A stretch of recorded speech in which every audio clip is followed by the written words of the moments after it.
నన్ను మార్చిన గొప్పవాడవు నీవే, దర్శించిన వాడు నీవే, కోరుకున్నవాడు నీవే, ప్రేమను పంచిన వాడు నీవే, త్యాగం చేసిన వాడు నీవే, తీర్చలేని రుణాన్ని ఇచ్చిన వాడు నీవే.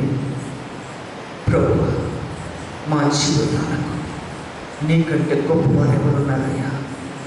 తండ్రి, నీవు మైడన చూపిన ప్రేమను ఎలా మరవగలము? నువ్వు ఇచ్చిన రక్షణ, నీ కృపను ఎలాగ విడవగలము? యేసయ్యా, ఎంత గొప్ప తరుణం మా జీవితానికి ఇచ్చాము.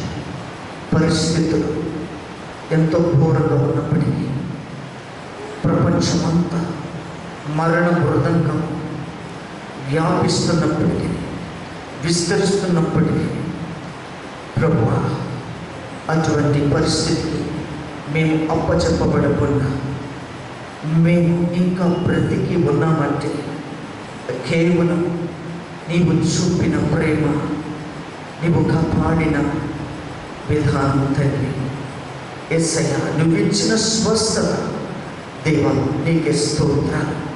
ప్రభువా, మమ్మల్ని ప్రేమిస్తూ మాతో మాట్లాడి మరింత బలముగా మమ్మల్ని నడిపించడానికి మరొక గొప్ప అవకాశం మీరు మాకు అనుమతించి, తండ్రి, మాతో మాట్లాడడానికి మీరు సిద్ధపాటు కలిగి ఉన్నారు. మా హృదయాలను కూడా సిద్ధము చేసి నీవు పలికే ప్రతి మాట ద్వారా మేము బ్రతుకున్నట్లు మమ్మల్ని నడిపించమని మీ పాదములకు సమస్తం సమర్పించుకుంటూ యేసు నామములో అడిగి వేడుకొంచున్నాం ప్రియ పరలోకపు తండ్రి. ఆమేన్. హల్లెలూయా. ఏం బిడ్డలారా, చూడండి, త్వరగా మనం చూసేసుకున్నాం. ఇది ఉపదేశ కాండం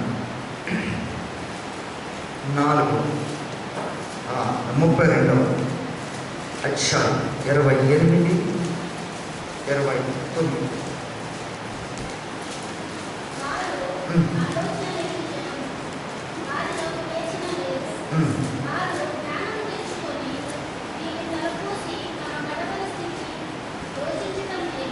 ఆమేన్. హల్లెలూయా. నేను బిడ్డలారా, చాలా జాగ్రత్తగా ఈ మాటను గ్రహించండి. గ్రహిస్తే మనకు అర్థమవుతున్నది ఏంటిదనంటే, నీ కడవరి స్థితి ఏంటో నువ్వు తెలుసుకుంటావట. మన కడవరి స్థితి మనము తెలుసుకోగలుగుతాం. ఎందుకంటే చాలామంది వారి కడవరి స్థితి ఏంటో వారు ఎరగలేకపోతున్నారు. కానీ దేవుడు మనకు ఆ అవకాశం గురించి, మన కడవరి స్థితి, మన పుట్టుక గురించి మనకు తెలియకపోవచ్చు, కానీ మన కడవరి స్థితి దేవుడు ముందుగానే బయలుపరుస్తాడు. ఆన్ చేస్తారా? ఇది ముందుగానే దేవుడు మనకు సిద్ధపరిచాడు. అది ఎరిగి మనము ఎంత జాగ్రత్తగా ఉండాలో అనేది మనము అర్థం చేసుకోవాలి. కాబట్టి ప్రియులారా, ఇక్కడ వారు ఆలోచన లేని జనం, వారిలో వివేచన లేదు. వారు ఆలోచన లేని జనం, వారిలో ఏమి లేదు? ఆలోచన లేని వాడికి వివేచన ఉండదు. ఆలోచన లేని వానికి వివేచన ఉండదు. అందుకనే చాలామంది తొందరపాటు మాటలు మాట్లాడినప్పుడు వారిలో నుండి అజ్ఞానం బయటకు వస్తుంది. తొందరపడే పలికే మాటల్లో ఏమొస్తుంది బయటికి? అజ్ఞానం, అవివేకం, మూర్ఖ స్వభావం, భక్తిహీనత, ఇవన్నీ బయటకు వస్తాయి. అందుకని ఏమంటాడంటే, వినుట వేగురపడము, మాట్లాడుట ఆలోచించు, తొందరపడు, వినాలి, గ్రహించాలి, అప్పుడు మాట్లాడాలి. అది మనం నేర్చుకోవాల్సింది. ఇది లోకనే తెలియకపోవచ్చు, ప్రభు మనకు తెలియపరుస్తున్నాడు. ప్రభు మనకు తెలియపరిచినప్పుడు మనము నేర్చుకొని అలా మాట్లాడటం అనేది ఉత్తమం, మనకు శ్రేయస్కరం, మనము ఆశీర్వాదకరం. కనుక దేవుని బిడ్డలారా, ఇక్కడ ఎవరు ఉద్దేశించి మాటలు చెప్తున్నాడు అని అంటే, వారు ఆలోచన లేని జనం. వారు ఆలోచన లేని జనం. ఎవరు వారంటే, నా వారు అనుకున్నవారే, నా సంతానం అనుకున్నవారు, నా బిడ్డలు, నా రక్త సంబంధికులు, నేను కోరుకున్నవారు, నేను నా ద్వారా విడిపింపబడిన వారు, నా ద్వారా రక్షణ పొందుకున్నవారు, నా ద్వారా మారు మనసు పొందుకున్నవారు. మీరు బిడ్డలారా, వారు ఎలా ఉన్నారట? దేవుని దృష్టికి వివేచన లేని వారుగా ఉన్నారు. ఈరోజు ఈ మాటను బట్టి మనం ఆలోచన చేస్తే మనకు అర్థం కావాల్సింది ఏంటిదంటే, దేవుడు నిన్ను గురించి ఆయన ఆలోచించే క్షణం వచ్చినప్పుడు,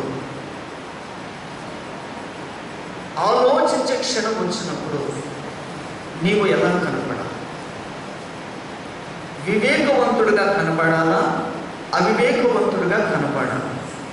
జ్ఞానవంతుడిగా కనపడాలా? అజ్ఞానిగా కనపడాలా? చెప్పండి. దేవుడు మనం ఎలా కనపడాలి? దేవుని దృష్టికి జ్ఞానవంతుడిగా కనపడాలి, వివేకవంతుడిగా కనపడాలి. అప్పుడు దేవుని బిడ్డలారా, మనము దేవుని దృష్టిలో ఎట్టివారమో ఎలా ఉండాలో, ఎలా నడిపించాలో, అది ఖచ్చితమైన క్రమముతో దేవుడు మనల్ని నడిపిస్తున్నాడన్న సంగతి మనకు అర్థమవుతుంది. అది అర్థం కాకపోతే మనము క్రైస్తత్వంలో ఉన్నామే కానీ, విశ్వాస జీవితంలో నడుస్తున్నామే కానీ, అసలు నేను నడిచే విధానం ఏంటి, నేను చేస్తున్న భక్తి ఏంటి, నేను నా దేవుని ద్వారా నేను ఏం పొందుకుంటున్నాను, ఏం సంపాదించుకుంటున్నాను అనే సంగతి అర్థం కాదు. ముందు ప్రభు నడిపించే విధానం మనం ఎరిగి ఉంటాం. ప్రభు నడిపించే విధానం మనం తెలుసుకోకపోతే దేవుని బిడ్డలారా, ఇక ప్రభు నిన్ను నడిపిస్తున్నాడన్న సంగతి ఎప్పటికీ కూడా నీకు అర్థం కాదు. కనుక అర్థం కాని అయోమయమైన అజ్ఞానపు భక్తి మనం కలిగి ఉండకూడదు. ఒక చక్కటి అవగాహనతో కూడిన, ప్రభు నన్ను ఖచ్చితంగా లీడ్ చేస్తున్నాడు, ప్రభు నన్ను ఖచ్చితంగా నడిపిస్తున్నాడు, ప్రభు నిత్యము నాతో ఉన్నాడు, నా ప్రభు ద్వారా నేను ఆశీర్వదించబడుతున్నాను, నా ప్రభు ద్వారా నేను నడిపించబడను, ఖచ్చితమైనది, ఇది కాదనడానికి ఎవరికి హక్కు లేదు అని ఒక ఖచ్చితమైన నడిపింపు కలిగిన వారమై, అవగాహన కలిగిన వారమై ఉండాలి. అది లేకపోతే నీ విశ్వాస జీవితానికి తృప్తి ఉండదు. కనుక దేవుని బిడ్డలారా, దేవుడు ఏమై ఉన్నాడంటే ఆలోచనలో గొప్పవాడై ఉన్నాడు. దేవుడు ఏమై ఉన్నాడు? టైటిల్ ఆలోచనలో గొప్పవాడు. ఆయన ఆలోచించినట్టుగా ఎవ్వరు, ఏ నాయకులు, ఏ అధికారులు, ఏ రాజులు, ఏ సామంతులు, ఏ ధనవంతులు ఎవ్వరు ఆలోచించలేదు. దేవుని బిడ్డలారా, ఆయన మాత్రమే ఆలోచించగలడు. ఆయన ఆలోచించినది ప్రతి ఒక్కటి కూడా ఆశీర్వాదకరముతో కూడినది. ఆయన ఆలోచించిన ప్రతి ఒక్కటి కూడా నీకు మేలుకరమైనదే. నిన్ను హింస పెట్టేది కాదు, ఆయాస పెట్టేది కాదు, నిన్ను కష్టపెట్టేది అసలే కాదు. ఆయన నువ్వు గ్రహించగలిగితే, దేవుని బిడ్డలారా, ఆయన ఆలోచించిన విధముగా నువ్వు నడుచుకుంటే, నువ్వు ప్రవర్తిస్తే, నీ మాటలు ఉంటే, ఆయన ఆలోచనలో నుండి వచ్చే ప్రతి మాట నీకు దీవెనకరంగా మార్చబడుతుంది. ఆమేన్, హల్లెలూయా. ఆయన నీ ఎడల ఆలోచించిన ప్రతిదీ కూడా నీకు దీవెనకరంగా, ఆశీర్వాదకరంగా, మేలుకరంగా నీకు ఇవ్వబడుతుంది. ఆయన ఆలోచనలో నుండి కనుక నువ్వు తప్పిపోతే, ఆయన ఆలోచనకు విరోధంగా మారిపోతే, ఆయన ఆలోచనకు విరోధంగా, వ్యతిరేకంగా మనము పోరాడుతూ ఉంటే, ఎప్పటికీ కూడా ఆయన ఆలోచనలో ఉన్న గొప్పతనం ఏంటో, ఆయన ఆలోచనలో ఉన్న బలం ఏంటో, ఆయన ఆలోచనలో ఉన్నటువంటి మరి తృప్తి ఏంటో మనకెప్పటికీ కూడా తెలియదు. కాబట్టి ముందుగా మనము తెలుసుకోవాల్సింది ఏంటంటే, ఆయన ఆలోచనలో గొప్పవాడు. ఆలోచనలో గొప్పవాడు. ఆలోచనలో గొప్పవాడా, ఆరాధన అని మనం పాడతాం. ఎందుకు పాడతాం? ఆయన ఆలోచన ఎవ్వరికి అందనిది. ఆయన ఆలోచన పుట్టే ప్రతి ఒక్కటి కూడా నువ్వు ఎన్నడూ ఊహించలేని కార్యాలను పొందుకొని అనుభవించే ఉంటాయి. కనుక దేవుని బిడ్డలారా, ఆయన ఆలోచనలో నుండి పుట్టినది ఏదో, పొందుకున్నది ఏదో, అనుభవిస్తున్నది ఏదో, దానిని బట్టి నీవు ప్రభువా, నీ ఆలోచనలో నుండి నాకు ఈ ఆశీర్వాదం వచ్చింది, నీ ఆలోచనలో నుండి నీ కృప, నీ ఆలోచనలో నుండి నాకు రక్షణ, నీ ఆలోచనలో నుండి నాకు సమృద్ధి, నీ ఆలోచనలో నుండి నాకు ఆరోగ్యము, ఎన్నో నీ ఆలోచనలు వస్తున్న ప్రతి ఒక్కటి కూడా నేను పొందుకుని అనుభవిస్తున్నానయ్యా అని మనము స్తుతించేవారుగా, ఆరాధించేవారుగా ఉండాలి. అదే దేవుడు మనల్ని కోరుకునేది. ఇస్తున్నది ఇచ్చినట్టుగా మనం మింగేసినట్టుగా ఉండకూడదు. మనము ఆయనకు కృతజ్ఞతను తెలపాలి. కృతజ్ఞతను మనము తెలియచేయాలి. కాబట్టి దేవుని బిడ్డలారా, ఆయన ఆలోచన గురించి మనం ఆలోచన చేస్తే, యెషయా గ్రంథంలో 9:6 ఏమంటాడు? ఆలోచనకర్త, ఒక మాట చాలు, ఆలోచనకర్త,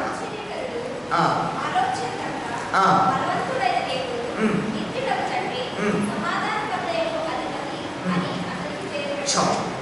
అందులో ఆయన ఉన్నటువంటి గుణలక్షణం ఏముందని? ఆయన ఉన్న గుణలక్షణం ఆలోచనకర్త. ఆయన ఎవరు? ఆలోచనకర్త. దేవుని బిడ్డలు చూడండి, ఆయన నీ గురించి ఆలోచించినట్టుగా ఎవ్వరు ఆలోచించలేదు. ఆయన మాత్రమే నీ గురించి ఆలోచించగలరు. అంత గొప్పగా ఆలోచించే వ్యక్తులు ఎవరన్నా ఉన్నారు అని అంటే ఆయన ఒక్కడు తప్ప ఇంకెవరు లేరు. నువ్వెంతమంది పేర్లను చెప్పు, కానీ ఆయనకు మించినటువంటి వారు మాత్రం కాదు.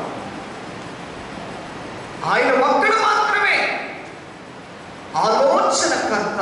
అంటే ఆలోచన అనే దానికి ప్రథముడైన ప్రాముఖ్యమైన వాడు. ఆలోచన అనే దానికి కర్త అంటే ఆయనలో నుండి పుట్టింది. స్వాభావికమైన తెచ్చుకుంటే కాదది, మనం తెచ్చుకుంటే వస్తుంది, కానీ ఆయన తెచ్చుకున్నది కాదు, స్వాభావికంగా పుట్టింది. ఒక మనిషి పుట్టినప్పుడు, శరీరముతో పుట్టినప్పుడు, శరీరములో పుట్టుకతోనే మనకేముంటుంది? రక్తనాళాలు ఉంటాయి. ముందుగా మనకు అవయవాలు రూపాలు దాల్చక మునిపే, అవయవాలు ఏర్పరచబడక మునిపే ఆ కణం అనేది ఉంటుంది. అది న్యాచురల్గా దేవుని అనుమతి ద్వారా వచ్చింది. పుట్టిన తర్వాత వీడు వెంటనే రక్తం ఎక్కించాలేమో, ప్లేట్లెట్స్ ఎక్కించాలేమో, అది చేయరు, ఏముండదు. పుట్టినప్పుడు దేవుడు ఆరోగ్యవంతుడుగానే పుట్టిస్తాడు. ఏమి తక్కువ కాకుండా. అది స్వాభావికముగా పుట్టినటువంటి జన్మ. అది ప్రతి మనిషిలో ఒక అవయవ ప్రాబ్లంతో పుట్టిన, వైకల్యంతో పుట్టిన, గుడ్డివాడుగా పుట్టిన, చివరికి గుండెకు చిన్న హోల్తో కూడా పుడుతుంటారు, గ్రహణ కొరకు కూడా పుడుతుంటారు. ఏ విధంగా పుట్టిన ప్రతి ఒక్కడి దేహంలో ఏముంటుంది? రక్త కణాలు ఉంటుంది. అది దేవుడు స్వాభావికంగా ఇచ్చినవి నేచర్. ఒక మనిషి జన్మకు దేవుడు ఇచ్చినటువంటి నేచర్. అది ప్రత్యేకంగా ఇంకా ఎక్కడో దొరికితే తెచ్చుకుని పెట్టుకునేవి కాదేమి. కనుక అలాగే దేవుని యొక్క స్వభావం ఎటువంటిది? ఆయన పుట్టిందేంటి? ఆలోచనకర్త. కానీ అది మనలో పుట్టలేదు, కానీ అది దేవుల్లో పుట్టినది. అది దేవుల్లో పుట్టింది. అది కనుక అది తప్పనిసరిగా మనము ఆ ఆలోచనకర్త అయినటువంటి దేవునిలోని స్వాభావికంగా పుట్టిన దాని విషయంలో మనము కూడా ఆలకించి గ్రహించి ఆయన ఆలోచనకు తగిన విధముగా మన ఆలోచనలు కూడా ఉంటే, దేవుని బిడ్డలారా, ఆయన స్వభావం మనలోకి వస్తుంది. అర్థమవుతుందా? ఆయన స్వభావము మనలోకి వస్తుంది. ఆయనలో ఉన్న లక్షణాలు కూడా మనలో వస్తాయి. ఆయన జీవిత విధానం మనలోకి వస్తుంది. ఆయన క్రమం మనలోకి వస్తుంది. అన్నీ ఆయన ద్వారా ఆయనలో ఉన్నవేవో అవన్నీ కూడా మనకు సంక్రమిస్తాయి. అవన్నీ కూడా మనకు అనుగ్రహించబడతాయి. కాబట్టి దేవుడు స్వాభావికముగా నేచురల్గా దేవుడు అనే వ్యక్తిలో ఏమేమి గుణ లక్షణాలు ఉన్నావో ఉన్న ఒక లక్షణము ఏంటిదనంటే ఆలోచనకర్త.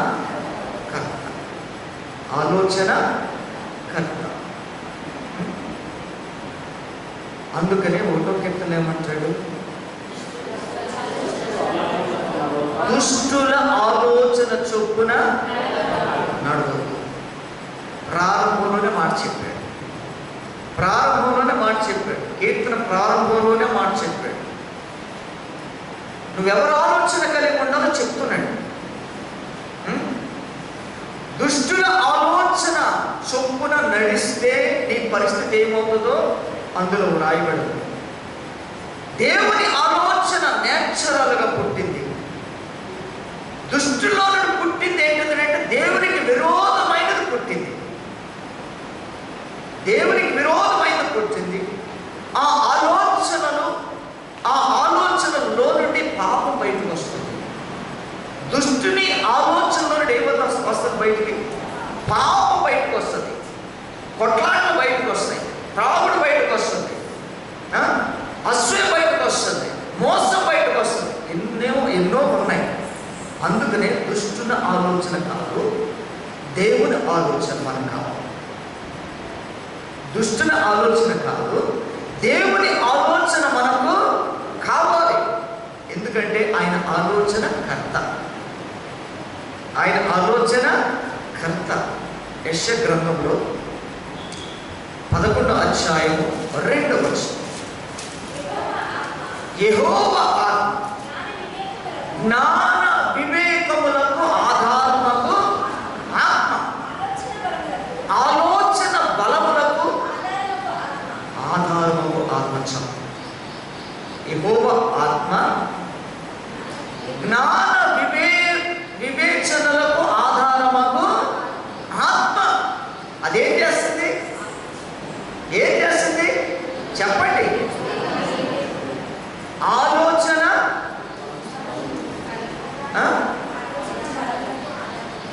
ఆలోచనకు బలమైన ఆధారం. ఆలోచనకు బలమైన ఆధారం. అది ఎక్కడి నుండి వచ్చింది? ఎవరి నుంచి వచ్చింది? దేవుని బలములో నుండి వచ్చింది. దేవుని బలములో నుండి వచ్చింది. అది నీ ఆత్మకు బలం, అది నీ ఆత్మకు బలం. యెహోవా ఆత్మ జ్ఞాన వివేచనలకు ఆధారము ఆత్మ. అది ఆలోచనకు బలమైనది. ఆ బలము దేని కొరకు అని అంటే నీ ఆత్మ బలపడడానికట. ఆధారము ఆత్మ. నీ ఆత్మకు ఆధారము దేవునిలో నుండి వచ్చినటువంటి ఆలోచన ద్వారా కలిగినటువంటి బలమని, ఆలోచన ద్వారా కలిగినటువంటి బలము. కాబట్టి అందులో దేవుని ఆలోచనలో ఏముందంటున్నాడు? ఇక్కడ కూడా వివేచన. దేవుని ఆలోచనలో ఏముంది? వివేచన. అంటే తెలుగు తప్పు మాటలు కానీ, అజ్ఞానపు మాటలు కానీ, అవివేకపు మాటలు కానీ, బుద్ధిహీనపు మాటలు కానీ, గర్వపు మాటలు కానీ, అతిశయపు మాటలు కానీ ఇవి ఏమి ఉండవు. అందులో ఉండే అవకాశాలు లేనే లేవు. అందులో ఇటువంటివన్నీ కూడా ఉండే అవకాశాలు లేవు. ఏంటవి? అజ్ఞానము, అవివేకము, బుద్ధిహీనత, ఇవన్నీ కూడా దేవుని ఆలోచనలో ఉండవు. అవి దుష్టుని ఆలోచన మాత్రమే ఉంటాయి. నీవు దుష్టునికి నువ్వు అప్పచెప్పుకున్నావంటే వాడు ఆలోచనలోనే నడిపిస్తాడు. అర్థమవుతుందమ్మా?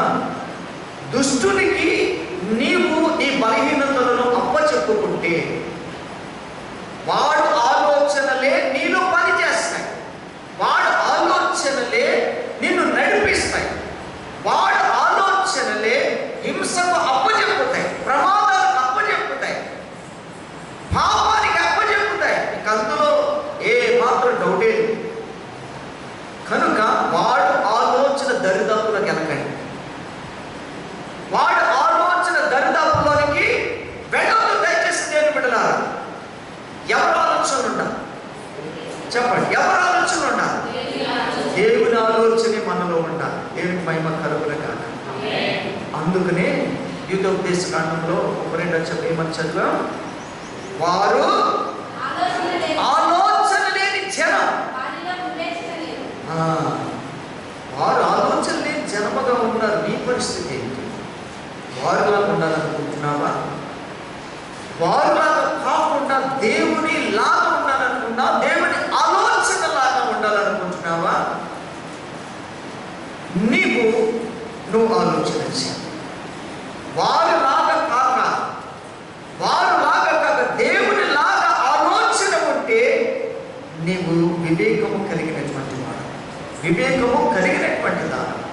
దేవుని బిడ్డలారా, వివేకపు మాటలు, వివేకపు ప్రవర్తన, వివేకపు బ్రతుకు, నడవడిక ఎంతో దేవుని దృష్టిలో విలువైందండి. దేవుని దృష్టిలో విలువైంది. దానికి ఎక్కువగా దేవుడు ప్రాముఖ్యత ఇస్తాడు, ప్రాధాన్యత ఇస్తాడు. కనుక దేవుని బిడ్డలారా,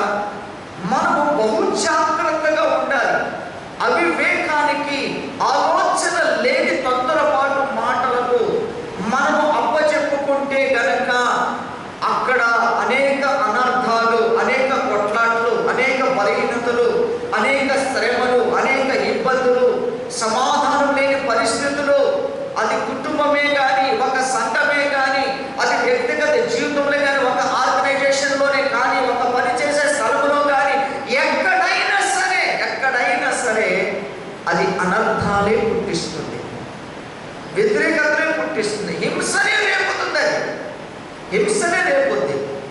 కాబట్టి దేవుని బిడ్డలారా, వారు ఆలోచనలు లేని జనముగా ఉన్నారు, నీవు అలా ఉండకూడదని దేవుడు చెప్తున్నాడు. వారు అవివేకులు, ఆలోచన లేని వారు అవివేకులు, ఆలోచన కలిగిన వారు వివేకులు.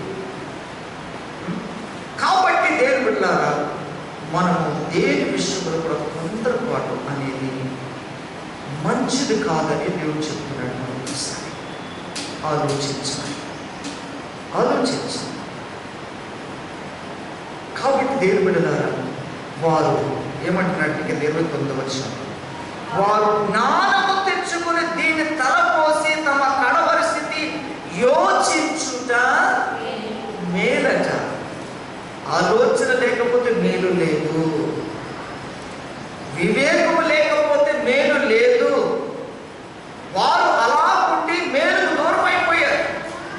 వారు అలాగ బ్రతికి, అలాగ మాట్లాడి, అలాగ ప్రవర్తించి నా ఆశీర్వాదం దూరం అయిపోయారు, నా ప్రేమకు దూరం అయిపోయారు. కనుక నా బిడ్డలారా, మీరు ఆలోచన లేని జనముగా ఉండద్దు, అవివేకము కలిగిన జనముగా మీరు ఉండద్దు. మీరు ఎలా ఉండాలంట? వివేచన జ్ఞానము కలిగి ఉండాలి. అలాగ ఉంటే నీ ఆత్మకు బలం, ఆత్మ ఎదుగుదల కొరకు ప్రేమి ప్రశ్నిస్తాం. ఎలా వస్తుంది? ఒక 100 మంది ప్రేయర్ చేసినంత మాత్రాన నీకు రాదు. ముందు నీవు ఇటువంటి సత్యాన్ని గ్రహించుకొని, అప్పుడు నువ్వు అనేకుల ప్రార్థన సహాయమును కోరుకుంటే అది నీకు ఇంకా బలముగా ఏర్పడి నీ ఆత్మకు బలము కలిగి ఎదుగుదలకు కారణమయ్యేటట్టుగా ఆ ప్రార్థనలు పనిచేస్తాయి. ముందు నీలోనే ఆలోచన లేని, వివేకము లేని పరిస్థితులుంటే ఎంతమంది ప్రార్థన చేస్తే నీవు నీ ఆత్మకు బలాన్ని తెచ్చుకుంటావు, ఎదగాలని కోరుకుంటారు, మంచిదే కాదని అనడం లేదు. ఆ కోరుకునే ముందు నీ ఆలోచన ఏంటి? ఆలోచన ఉంటే వివేకం ఉంటుంది, వివేకం ఉంటే నీ ఫ్యూచర్ తెలుస్తుంది, నీ భవిష్యత్తు తెలుస్తుంది. దేని బిడ్డలారా, అందుకని అంటున్నాడు ఏమని? దీని తలపోసి తమ కడవారి స్థితి యోచించుట మేలు. దీన్ని తలపోసి వారు జ్ఞానము తెచ్చుకొని, మనము జ్ఞానము తెచ్చుకొని దీని విషయంలో తలపోసుకోవడం అంటే ఆలోచించటం.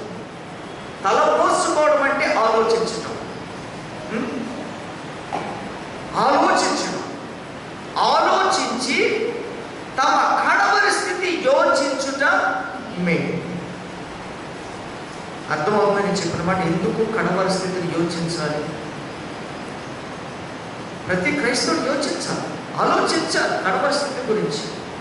ప్రస్తుతం గడవని చూద్దాం, తర్వాత చూద్దాం అంటే ఇంకేం కనబడదు. ప్రస్తుతం అనే సమయం ఉన్నప్పుడే నీ ఫ్యూచర్ గురించి కూడా ఆలోచించాలి.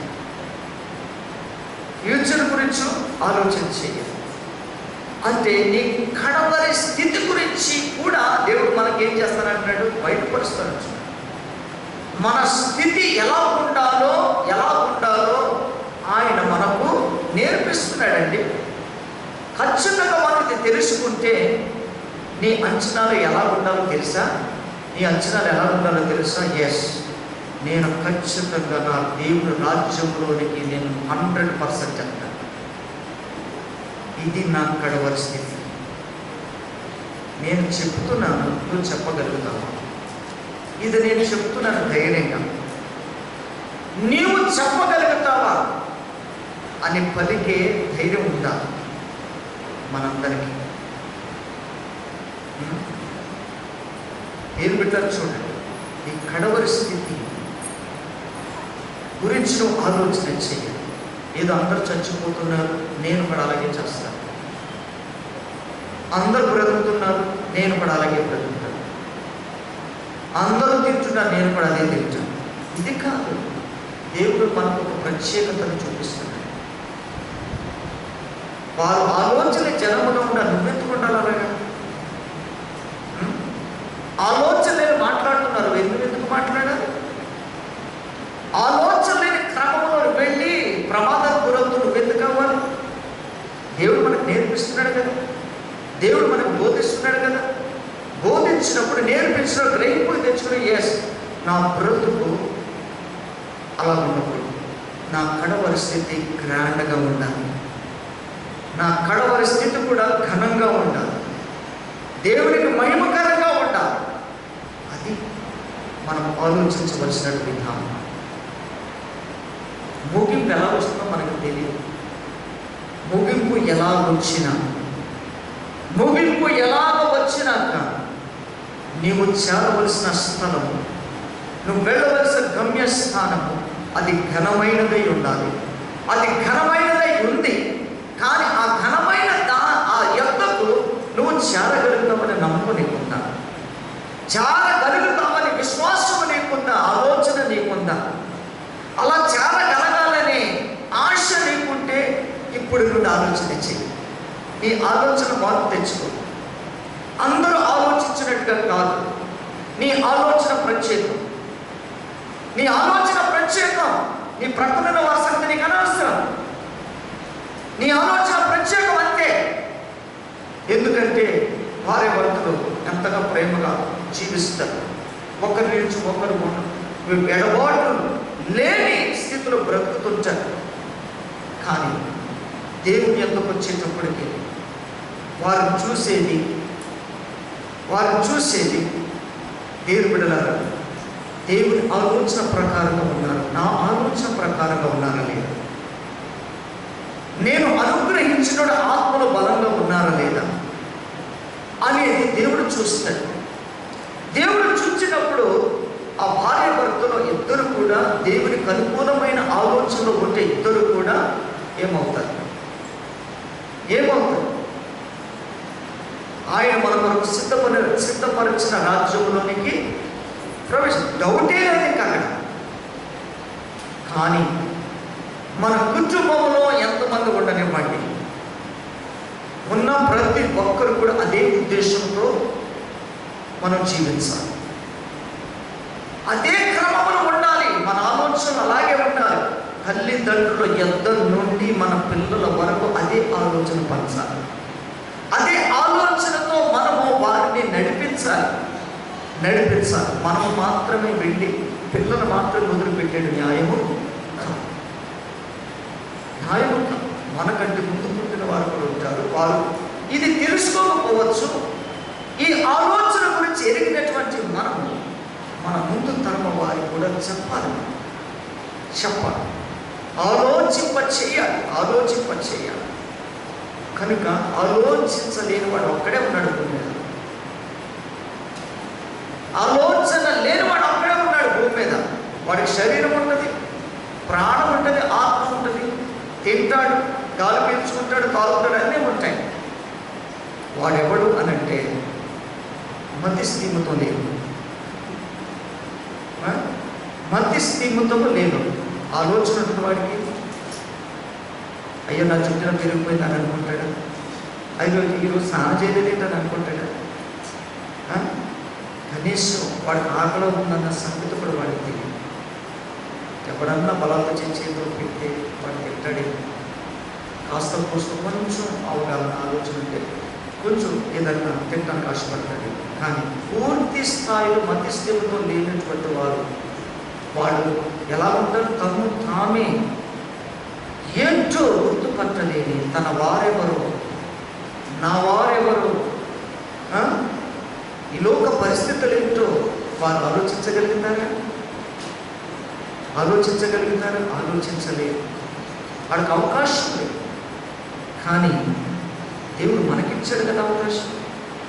ఆలోచించే జ్ఞానాన్ని ఇచ్చాడుగా, ఆలోచించే విధంగా మనసిచ్చాడు కదా, చదివించాడు కదా. చదువు లేకపోయినా తినాలని ఆలోచన ఉంటుందిగా, కనీసం తినాలని ఆలోచన ఉంటుందిగా,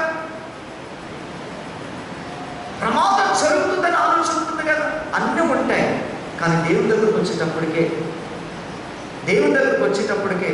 నేను భక్తిలో ఎలా ఉన్నాను, విశ్వాసంలో ఎలా ఉన్నాను,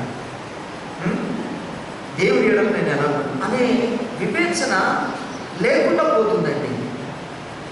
మరి అక్కడ కూడా ఆలోచన చేయాలి కదా, ఈరోజు ఇది వండుకోవాలి అని ముందు పొరలో ఆలోచన వస్తుంది. అది వండుకు తింటాం, ఆలోచన కదా, అది అప్పటికి కంప్లీట్ అయిపోయింది, మంచిది. కానీ ఈరోజు ఈ వాక్యం విన్నాను, ఆలోచింపచేసిన విధంగా మన ఆలోచనలు మర్చుకోవాలి కదా. అదే కదా మరి దేవుని యొక్క దేవుని బిడ్డలారా ఆలోచనలో నుండి వచ్చినటువంటి నేచర్. అది మనము పొందుకోకపోతే మనము కూడా ఇంటి వాళ్ళకు తెలుసా, తింటున్నాం, తాగుతున్నాం, బ్రతుకుతున్నాం, అనుభవిస్తున్నాం, అన్నీ చేస్తున్నాము. కానీ మతి స్థిమితము లేని వ్యక్తి కంటే ఘోరమైన వ్యక్తులు అంటాను. దేవుని యొక్క మాటలు ఎలా ఉంటాయో తెలిసిన తర్వాత కూడా, దేవుని యొక్క ఆలోచనలు ఎలా ఉంటాయో వినిన తర్వాత కూడా, మనం ఏం చెయ్యాలి ఏం చేయకూడదని నేర్చుకున్న తర్వాత కూడా, దేవుడు ఒక ప్రక్కన గద్దిస్తున్నప్పటికీ కూడా, ప్రేమిస్తున్నప్పటికీ కూడా ఆలోచన లేని విధంగా మన క్రైస్తవ జీవితాలు, విశ్వాస జీవితాలు ఉంటే కనుక, మతి స్థిమితము లేని రోడ్ల మీద తిరుగుతున్న వ్యక్తుల కంటే భయంకరమైన వ్యక్తి అంటాను. దేవుడు వారి మీద జాలిపడన్నా ఏదోటి చేస్తాడేమో, కానీ నీ మీద అస్సలు జాలిపడాడు. No chance. కాబట్టి జాగ్రత్త వహించాలి, జాగ్రత్తగా ఉండాలి. ఆలోచించే మనసు మనకిచ్చాడు, ఆలోచించే తెలివి మనకిచ్చాడు, ఆలోచించగలిగే మైండ్ మనకిచ్చాడు. అన్నీ ఇచ్చినప్పుడు ఎందుకు ఆలోచించాలి? నా దేవుడు నా విషయంలో, నా కుటుంబం విషయంలో, నా బిడ్డల విషయంలో ఎంతగా ఆలోచన చేస్తున్నాడు. నా దేవుడు నా విషయంలో ఎంతగా ఆలోచన చేస్తున్నప్పుడు, నా గురించి, నా ఫ్యూచర్ గురించి, నా కడవరి స్థితి గురించి నేను ఎందుకు ఆలోచన చేయకూడదు? అందరిలాగా, భక్తిహీనులాగా, అజ్ఞానులాగా, లోకమును బట్టి బ్రతికే వారిలాగా నువ్వెందుకుండా? అది దేవుడు నిన్ను అడుగుతున్నటువంటి ప్రశ్న. కాబట్టి దేవుని బిడ్డలారా, ఒక్కసారి ఆలోచించు. ఒక్కసారి నీ గురించి, నీ భక్తి గురించి, నీ కడవరి స్థితి గురించి నీవుగా ముందుగా ఆలోచన చేస్తే నీ బిడ్డల యొక్క కడవరి స్థితి ఏంటో నువ్వు చెప్పగలుగుతావు, బోధించగలుగుతావు. నీ కడవరి స్థితి ఏంటో నువ్వు ఎరగనప్పుడు నీ బిడ్డలకు ఏమి నేర్పిస్తావు, ఏది బోధిస్తావు? నువ్వు చేస్తున్నదే వాడు చేస్తారు, నువ్వు చేస్తున్నది వాడు నేర్చుకుంటాడు, నువ్వు చేస్తున్నదే పద్ధతులను వాడు నడుస్తాడు. అది ఆయాసకరం కావచ్చు, అది నష్టాలు కలిగించవచ్చు, భయంకరమైన పరిస్థితులకు నడిపించవచ్చు. కానీ నువ్వు దుష్టుల ఆలోచన చొప్పున మాత్రం నడవద్దు. నా ఆలోచన చొప్పున నీవు నడిస్తే నీ ఆత్మకు బలం కలుగుతుంది. అది వివేచనతో కూడిన ఆత్మ. ప్రభా ఏంటి పరిస్థితి, ప్రభా ఇలా ఉంది అని ఒక్కసారి ఆలోచన చేశారనుకో మీ మైండ్లో, దేవుడు నీకు ఒక చక్కటి ఆలోచన పుట్టిస్తాడు. అమ్మా తొందరపడుతున్నా, నీ ఆలోచన నేను ఆలోచించుకుంటాను, ఈ ప్రశ్నకు నేను జవాబిస్తాను అని దేవుడు మన పక్షంగా నిలిచి ఆయన ఆలోచన ప్రకారంగా నడిపించాలి అని అంటే, నీవు ముందుగా ఆలోచించాలి. అది ఏ పరిస్థితి అయినా సరే, ఏ పరిస్థితి అయినా సరే ఒక్కసారి నువ్వు ఆలోచించడం నేర్చుకో. అది కష్టంలో ఉన్నావా, ఇబ్బందులు ఉన్నావా, రోగములో ఉన్నావా, బలహీనతలో ఉన్నావా, ఆర్థిక ఇబ్బందులు వల్ల ఏ పరిస్థితుల్లో ఉన్నా సరే నీ ఆలోచన ప్రభు వైపు పెట్టు. అప్పుడు నీకు ఆలోచన కలిగించేస్తాయి. ఆలోచన కలిగించేస్తాయి. ఆమేన్, హల్లెలూయా. ఆ అవకాశాన్ని దేవునికి ఇవ్వు. ఆ అవకాశాన్ని దేవునికి ఇవ్వండి. ఇవ్వకుండా ఉండడం వలన ఆయన ఆలోచన మనం తెలుసుకోలేకపోతున్నామండి. ఆయన ఆలోచన మనం ఎరగలేకపోతున్నాం. ఆయన నడిపింపుని ఎరగలేకపోతున్నాం. ప్రార్థన చేస్తున్నాము కానీ నిజంగా దేవుని ఆత్మచేత నడిపిస్తున్న ప్రార్థన, వాక్యం చెప్తున్నాము కానీ దేవుని ఆత్మచేత నడిపిస్తున్నటువంటి వాక్య బోధ జరుగుతుందా? దేవుడు చూడండి. ఎందుకు చెప్తున్నానంటే చాలా సంఘాలు ఉన్నాయి ఈ లోకంలో. ఆత్మ లేని బోధలు. సంఘం ఉంటుంది, వాక్యం ఉంటుంది, వాక్యమే బోధించేది ప్రతి సంఘంలో కూడా. కానీ ఆత్మ లేని వాక్యం చెప్తున్నారు. ఆత్మ నడిపి, అక్కడ ఆత్మ ఉండదు, అక్కడ దేవుని ఆత్మ ఉండదు. ప్రకటిస్తారు, వింటారు, పెడతారు, అంతే. ఏం తెలియని వారు ఏం చెప్పారు? వాడిని ఏమన్నప్పుడు మధ్య ఉన్నవాడా, మధ్య లేనివాడా? ఇప్పుడు చెప్పండి. ఇప్పుడు మనం దేవుని సన్నిధికి వచ్చినప్పుడు ఆయన ఆలోచన ఎరిగితే, మనం నేర్చుకుని మనం వెళ్ళినప్పుడు ప్రతి పరిస్థితి గురించి మనం ఆలోచిస్తాం. ఆలోచించేవాడు జ్ఞానవంతుడు, వివేకవంతుడు అంటున్నాడు. అట్టి వానికి తన ఆత్మకు బలము నేను చేకూర్చుతాను అంటున్నాడు. బలము చేకూర్చుతాను అంటున్నాడు. అంతేకాదు వాని యొక్క కడవరి స్థితిని యోచించేటట్టు చేస్తానంటున్నాడు, తెలుసుకునేటట్టు చేస్తానంటున్నాడు. ఏం బిడ్డలారా, ఎంత గొప్ప విషయం, ఎంత గొప్ప విషయం. కాబట్టి మనము దేవుని ఆలోచనకు మన ఆలోచన జోడి చేయాలి. అప్పగించాలి. మనం ఎన్నడూ మనం మౌనంగా ఉండవాలి. ఆయన ఎప్పుడు మన గురించి ఆలోచన చేస్తాడు. వీడు నా దగ్గర గురించి మాట్లాడతాడా, నా మీద ఆధారపడతాడా, నా ఎదురు గురించి సాగిలపడడా, తను తగ్గించుకుంటాడా, తగ్గించుకోడా అని దేవుడు ప్రతి విషయంలో కూడా ఆయన మనం కనిపెడతాడు. అంటే మన గురించి ఆలోచిస్తున్నట్ట కాదు, ఆయన మన కొరకు ఆలోచన చేస్తున్నప్పుడు నీ ఆలోచన ఆయనతో ఎందుకు పంచుకో. ఒక కుటుంబం అన్నప్పుడు భార్యకు ఒక ఆలోచన ఉంటుంది, భర్తకు ఒక ఆలోచన ఉంటుంది. ఇద్దరు ఆలోచనలు డిఫరెంట్గా ఉంటే అక్కడ ఏది సక్సెస్ కాదు, అక్కడ ఏది కూడా విజయవంతం కాదు. ఇద్దరు ఆలోచనలు ఐక్యపరచబడి ఏకీభవిస్తే అది అక్కడ సక్సెస్ అవుతుంది. అది ఫెయిల్యూర్ కావాలంటే అది సక్సెస్ కానివ్వండి, ఏదైనా కానీ ఒక రెండు అని అంటే ఏమవుతుంది? దేవుని చిత్త ప్రకారం ఆలోచన కంపల్సరీ 100% సక్సెస్. అది అందులో ఇక తిరగలేదు. ఇప్పుడు ఒకరొకరు ఆలోచన డిఫరెంట్గా ఉన్నాయనుకోండి, కుటుంబం నడుస్తుంది, తింటాం, సంపాదిస్తాం, అన్నీ ఉంటాయి. కానీ అక్కడ విజయాలు అనేది చూడలేదు. ఆ కుటుంబంలో విజయాలు చూడలేదు. సక్సెస్ఫుల్ లైఫ్ అనేది ఉండదు. వేరువేరుగా ఉంటుంది. ఒకడేమో దుష్టుడు ఆలోచించకుండా నడుస్తాడు, ఆమెమో దేవుని యొక్క ఆలోచన ప్రకారం నడుస్తాడు. ఎవరి దారి వారిదే అయిపోతుంది. అప్పుడు కుటుంబం ఎదుగుతుందా, చితికిపోతుందా?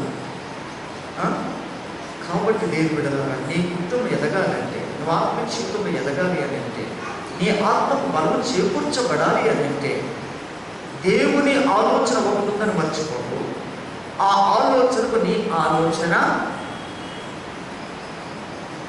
యాడ్ చేయాలి. అంటే దేవునికి అందించాలి, దేవునితో మాట్లాడాలి. ఆమేన్, హల్లెలూయా. అప్పుడు నువ్వు ఖచ్చితంగా గుర్తుపడవు. ఆయన డైరెక్ట్గా నీ ఎందుకు దిగి వచ్చి మాట్లాడితేనే మాట్లాడినట్టు కాదు. ఆయన నీకు దర్శనమిస్తేనే నీతో ఉన్నట్టు కాదు, నేను బలపరిచినట్టు కాదు. దేవుడు నీకు ఆత్మ నడిపింపులో నువ్వు ఉన్నావు అనడానికి రుజువు ఏంటిదనంటే, దేవుని ఆలోచనకు నీ ఆలోచన జోడి అయినప్పుడు నిన్ను నువ్వు గుర్తుపడతావు. నువ్వు చేసే ప్రార్థన, నా దేవుడు నన్ను నడిపించాడు, నా దేవుడు నాతో మాట్లాడాడు, నా దేవుడు ఆయన సన్నిధికి నడిపించాడు, ఆయనే నడిపించాడు, ఆయనే ప్రమాదం తప్పించాడు, ఆయనే నాకు మేలు చేశాడు, ఆయనే నన్ను బ్రతికించాడు, ఆయనే నన్ను బలపరి. ఇవన్నీ నువ్వు చెప్పగలగాలి అని అంటే దేవుని బిడ్డలారా, నీ ఆలోచన దేవునితో ముడిపడి ఉండాలి. అప్పుడే దేవుడు నీ విషయంలో జరిగిస్తున్న ప్రతి ఒక్కటి కూడా దేవుడిచ్చిన నడిపింపు అనేది అర్థమవుతుంది. ఈ రహస్యమతి లేక దేవుడు నడిపింపు ఏంటి, నా ప్రార్థన వినట్లేదా, నా ఆరాధన వినట్లేదా, నా స్థితిగతి తెలియట్లేదా అని అంటారు. ఖచ్చితంగా దేవుని నడిపింపు ఇది అని గుర్తుపట్టాలి అని అంటే ముందు దేవుని ఆలోచనతో తెలుసుకో. దేవుని ఆలోచనతో తెలుసుకున్న తర్వాత నీ ఆలోచన ఆయన ఆలోచనకు అనుగుణంగా మలుచుకో. అది వివేచన, అది జ్ఞానం. అప్పుడు నీ ఆత్మకు బలం చేకూరుస్తుంది. ఆమేన్. అప్పుడు కంపల్సరిగా నీ ప్రార్థన వ్యర్థం కాదు, నీ భక్తి వ్యర్థం కాదు, నీ ప్రయాసము వ్యర్థము కాదు, అన్ని ఫలింప చేస్తారు దేవుడు. ఆమేన్, హల్లెలూయా, హల్లెలూయా. కాబట్టి దేవుని బిడ్డలారా, ఇంకా చెప్పుకుంటే సమయం చాలా అయిపోతుంది కాబట్టి నేను ముగించేస్తున్నాను. ఇంకా 2 పాయింట్స్ ప్రాముఖ్యమైనవి ఉన్నాయి. నెక్స్ట్ నేను చెప్తాను. నెక్స్ట్ టైం నేను చెప్తాను. ఈ మెసేజ్ మనం కంటిన్యూ చేసుకుందాం.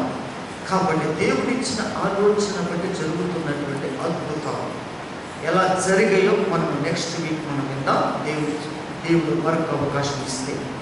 కాబట్టి ఇంత మటుకు మనం విన్న ఈ మాటలను బట్టి మన ఆలోచన ఇప్పుడైనా ప్రభుని అడుగుతున్నాను, నీ ఆలోచన నా ఆలోచన వైపు తిప్పంటున్నాను. మార్పులు జరిగితే ఇప్పుడే మార్పులు జరగబోతున్నాయి. మీ ప్రార్థనలో, మీ జీవితాల్లో, మీ కుటుంబాలలో, మీ తీర్మానాల్లో మార్పులు జరగబోతున్నాయి. ఇప్పుడే మీరు తీర్మానం తీసుకోండి. ప్రభుతో మాట్లాడండి. ఇంతవరకు నీ ఆలోచన ప్రభుతో పంచుకోకుండా ఉండి మనుషులతో పంచుకున్నావేమో, అన్యులతో పంచుకున్నావేమో, వ్యక్తులతో పంచుకున్నావేమో, భక్తిహీనులతో పంచుకున్నావేమో. ఎవరితో? ముందు దేవుడితో పంచుకో. ఎవరితో వద్దు, మనకి ధనవంతులతో కూడా వద్దు. ముందు దేవుడితో పంచుకో. ఆయనే ఆలోచనకర్త, ఆయన తప్ప ఎవరు నీకు మంచి ఆలోచన ఇవ్వలేరు. ఆయన తప్ప ఎవరు మంచి ఆలోచన ఇవ్వలేరు. స్వార్థాలు ఉపయోగిస్తారు, వేషధాలను ఉపయోగిస్తారు, అవకాశాలను ఉపయోగిస్తారు. ఇప్పుడు తెలుసు నువ్వు నా దగ్గరకు వస్తావని, నాకు తెలుసు వస్తావని అని అవకాశాన్ని బట్టి మాట్లాడతారు. దేవుడు అలాగనడు, ఇప్పుడు అనవచ్చో నా కుమారుడు, ఇప్పుడు అనవచ్చో నా కుమార్తె అని దేవుడు నీకు ఆలోచన ఇవ్వడానికి సిద్ధంగా ఉంచాడు. దేవుడు ఎప్పుడు నేర్స్తాడు, ఏ విధంగానైనా సరే ఆయన ఆలోచన జోడి కావాలని చూస్తాడు, పంచుకోవాలని చూస్తాడు. కనుక మన ఆలోచనలు లోకముతో పంచుకోవడం మానేసి దేవుడితో పంచుకోవడం మొదలుపెట్టండి. First priority. నువ్వు సెకండ్ స్టెప్ ఏదైనా వేసుకో. ఫస్ట్ స్టెప్ నువ్వు దేనికి ప్రాముఖ్యత ఇవ్వాలి? దేవుని ఆలోచనకు అప్పగించేసేయి. నువ్వు మరణ పంచులో ఉన్నావా, లేకపోతే పీక్ స్టేజ్కి వెళ్ళిపోయావేమో, దేనిని ఎదుర్కోలేక నీ ఆలోచన పట్టుకు అప్పగించేసి, నీ బలహీనతలు ఎదిరించలేక ఓడిపోతున్నావేమో, ఇక పోరాడుతారా ప్రభు చేతికి అప్పగించేసి. ప్రార్థనలో నీవు బలపడలేకపోతున్నావేమో, ఆత్మలను బలపడలేకపోతున్నావేమో, ఎంత ప్రయత్నించి నీవు వల్ల కావట్లేదేమో, ఎంతో వాక్యం చదువుతున్నావు, ఎంతో వాక్యం వింటున్నావు, ఎంతో ఆలోచన చేస్తున్నావు, కన్నీరు కాస్తున్నావు, ప్రతిఫలం ఉండట్లేదేమో, నడినప్పుడు గుర్తుపట్టట్లేదేమో. ప్రభు చేతికి అప్పగించేసి ప్రభు ఆలోచనకు పంచుకోవడం మొదలుపెట్టు. నీ సొంతం అనే దాన్ని విడిచిపెట్టేశాడు. కాబట్టి దేవుని బిడ్డలారా, ఈ క్షణం ఇట్టి మార్పు తెచ్చుకోవడానికి నీవు ప్రభు ఆలోచనకు నీ ఆలోచన జోడి చేయడానికి ఇష్టపడింది తీర్మానం తీసుకుంటే మన పరిస్థితులు మార్చడానికి దేవుడు సిద్ధంగా ఉన్నాడు. తన ఆలోచన ప్రకారంగా జరిగే అద్భుతాలు, నీ కడవరి స్థితి ఏంటో నెక్స్ట్ సమయం దేవుడు ఇచ్చినప్పుడు మనం ధ్యానం చేసుకుంటాం. అందరూ కూడా కళ్ళు మూసుకొని ప్రభు వైపు తిప్పుకోండి. నీ ఆలోచన అంతా కూడా ప్రభు వైపు తప్ప ఇంకెవ్వరి వైపు ఉండకూడదు. దేని వైపు ఉండకూడదు. ఏ సమస్య వైపు ఉండదు, ఏ రోగం వైపు ఉండదు, ఏ డబ్బు వైపు ఉండదు. నా అనేవారు ఎంతో మంది ఉంటారు, ప్రేమించేవారు ఉంటారు. వారి వైపు కూడా ఉండొద్దు. నీకు జవాబు ఇవ్వగలిగేవాడు, అన్నిటిని సమకూర్చేవాడు, ఆదరించేవాడు, ఎవరు ఉన్నను లేకున్నాను ఆయన మాత్రమే ఉండి చేయగలిగే వాడు నజరేయుడైన యేసుక్రీస్తు ప్రభువు. ఆయనే నీకు మొదటివాడుగా ఉండాలి. ఆయనే నీకు కడపటివాడుగా ఉండాలి. ఇంకా ఎవరికి ఆ స్థానం నువ్వు ఇవ్వద్దు. ఎవరికి ఆ స్థానం ఇవ్వద్దు. ఇంతకు ముందు ఇచ్చున్నావేమో, పరిశుద్ధాత్మ దేవుడు నీతో మాట్లాడిన విధముగా ఇక ఎవరికి ఆ ప్రయారిటీ ఇవ్వద్దు అని పరిశుద్ధాత్మ దేవుడు చెప్తున్నాడు. ఇప్పుడే అన్నిటికీ బ్రేక్ వేసేసి కేవలము ప్రభుకే నీ ఆలోచన అప్పగించు. నీ స్థితిని మార్చగలిగే దేవుడు ఆయనే. నిన్ను బలపరిచేవాడు ఆయనే. నిన్ను స్వస్థపరిచేవాడు ఆయనే. మరణమును తప్పించేవాడు ఆయనే. నీ స్థితిగతులను మార్చేవాడు ఆయనే. నా బ్రతుకు ఎలా ఉండబోతుందో అనే భయముతో ఆందోళనతో ఉన్న నీ స్థితిని మార్చి ఒక గమ్యానికి చేర్చగలేవాడు ఆయనే. కాబట్టి ఆయన ఆలోచనకు నీ ఆలోచన చేర్చగలిగితే నీ పరిస్థితులు గొప్పగా మార్చబడతాయని పరిశుద్ధాత్మదేవుడు సెలవిస్తున్నాడు. అందరూ ప్రార్థన చేయడం మనసు. ఎవరైనా నీ ఆలోచన విరోధంగా ఉన్నారా? నీ ఎదుగుదలకు విరోధంగా ఉన్నారా?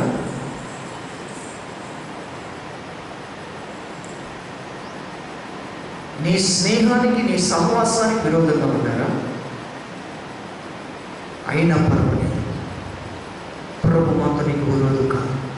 విరోధి అయిన వాడు, శత్రువైన సాతాను, వాడొక్కడే దేవునికి విరోధి. దేవుని బిడలమైన మనందరికీ కూడా విరోధి. మన విరోధులంటే లోకంలో ఎవరు ఉండకూడదు. మనం ఉన్నవాడు దుష్టుడు మాత్రమే. వాడిని ఎదిరించండి అని యాకోబు అంటున్నాడు. వాడు నీ యొద్ద నుండి పారిపోతాడంటున్నాడు. కనుక ప్రభుత్వం ఆలోచన పంచుకో. వివేకముతో, జ్ఞానవంతుడుగా నీ ఆత్మకు బలము చేకూర్చేవాడిని ఆలోచన ప్రకారంగా నడు. తండ్రి నీకు స్తోత్రం.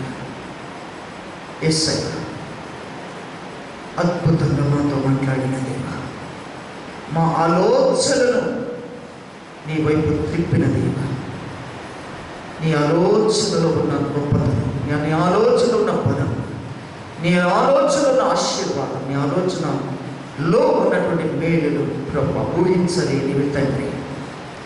యేసయ్య మమ్మల్ని మీరే నడిపించమని, మమ్మల్ని మా కుటుంబం మా సమస్తం అన్నిటినీ నీ ఆలోచనకు అప్పచెప్పుకుంటే యేసునామములో నడుచున్నాము తండ్రి. ఆమేన్. హల్లెలూయా.